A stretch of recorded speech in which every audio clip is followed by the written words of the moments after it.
হযরত সাইয়েদনা হুযাইমা বিন সাবিত আনসারী রাদিয়াল্লাহু তাআলা আনহু সেই সৌভাগ্যবান সাহাবী যাকে আল্লাহ রাব্বুল আলামিন তিনটা স্পেশাল সম্মানে সম্মানিত করেছেন।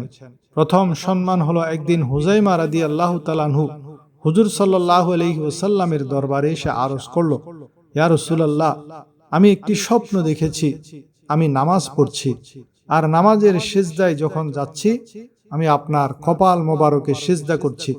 নবী করিম সাল্লাল্লাহু আলাইহি ওয়াসাল্লাম সাথে সাথে শুয়ে গেলেন আর হুযাইমাকে বললেন, হুযাইমা, তুমি যা স্বপ্ন দেখেছো তা বাস্তবায়ন করো।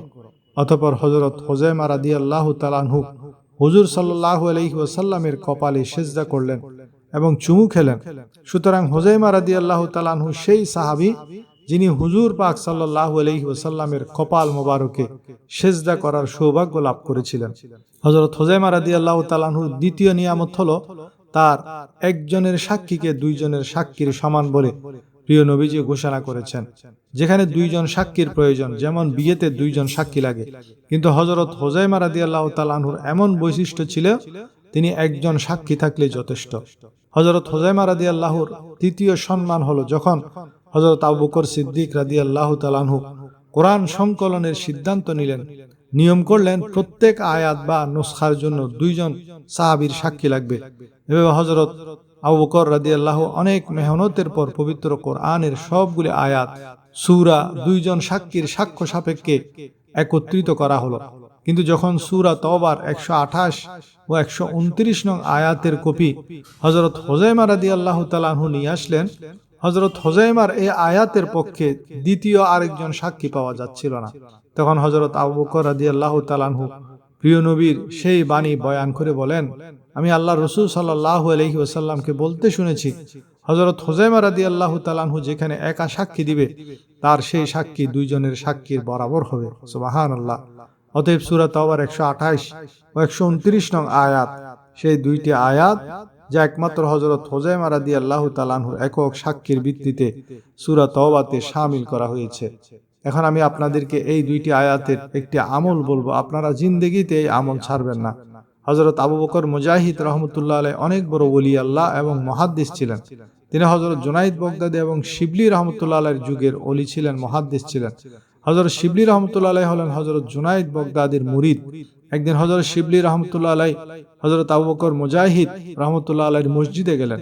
আবু বকর মুজাহিদ তখন হাদিসের দরস দিচ্ছিলেন, কিন্তু যখনই তিনি শিবলি রহমতুল্লাহ আলাইহিকে দেখলেন, তিনি পাঠদান বন্ধ করে শিবলি রহমতুল্লাহ আলাইহির জন্য দাঁড়িয়ে গেলেন এবং শিবলিকে জড়িয়ে ধরলেন, তার কপালে চুমু খেলেন। এরপর আবু বকর আবার পাঠদান আরম্ভ করলেন আর শিবলি রহমতুল্লাহ আলাইহি নামাজে ব্যস্ত হয়ে গেলেন। এখন ছাত্ররা আবু বকরকে প্রশ্ন করলেন, শাইখ, আপনি যখন কোরআনের হাদিসের দরস দেন তখন যত বড় মাপের লোক আসুক না কেন তাকে গুরুত্ব দেন না, কিন্তু আজকে একজন সাধারণ দরবেশ এসেছে, তার সম্মানার্থে আপনি পাঠদান বন্ধ করে দাঁড়িয়ে গেলেন, কারণ কি? তখন হযরত আবু বকর মুজাহিদ রহমতুল্লাহ আলাইহি বললেন, আমি আজ সেই কাজটি করেছি যে কাজটি কামলিওয়ালা নবী করেছেন। গত রাতে আমি স্বপ্নে দেখলাম কামলিওয়ালা নবীর মাহফিল চলছে, আর এমন মাহফিলে শিবলি যখন প্রবেশ করলো, আল্লাহ রাসূল সাল্লাল্লাহু আলাইহি ওয়াসাল্লাম সকলকে ছেড়ে শিবলিকে অভ্যর্থনা জানালেন, তার কপালে চুমু দিলেন। আমি সেই নবীর উম্মত হয়ে শিবলিকে অভ্যর্থনা না জানিয়ে কিভাবে বসে থাকব?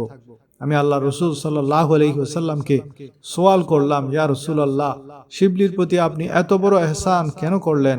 তখন আল্লাহর প্রিয় হাবিব সাল্লাল্লাহু আলাইহি ওয়াসাল্লাম জবাব দিলেন, শিবলি যখনই নামাজ পড়ে, নামাজের পর সেই পাঠ করে, লাকাদ জাআকুম রাসূলুম মিন আনফুসিকুম আজিজুন আলাইহি মা আনিতুম হারিসুন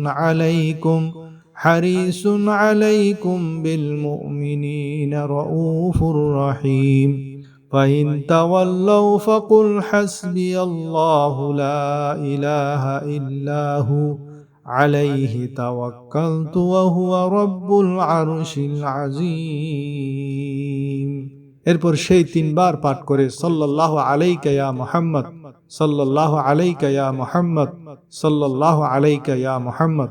অতএব আপনিও প্রত্যেক ফরজ নামাজের পর সূরা তওবার 128 ও 129 নং আয়াত পাঠ করবেন এবং তিনবার এই দুরূদ শরীফটি পড়বেন। আপনি যদি এই আমলটি নিয়মিত করেন, আর কামলিওয়ালা নবী যদি আপনার উপর রাজি হয়ে যান, তাহলে যার উপর নবী রাজি তার উপর আল্লাহও রাজি। বলে আপনার আর কোনো পেরেশানি, কোনো সমস্যা, কোনো দুঃখ, কোনো অভাব, কোনো টেনশন, কোনো বিপদ কি আর বাকি থাকবে?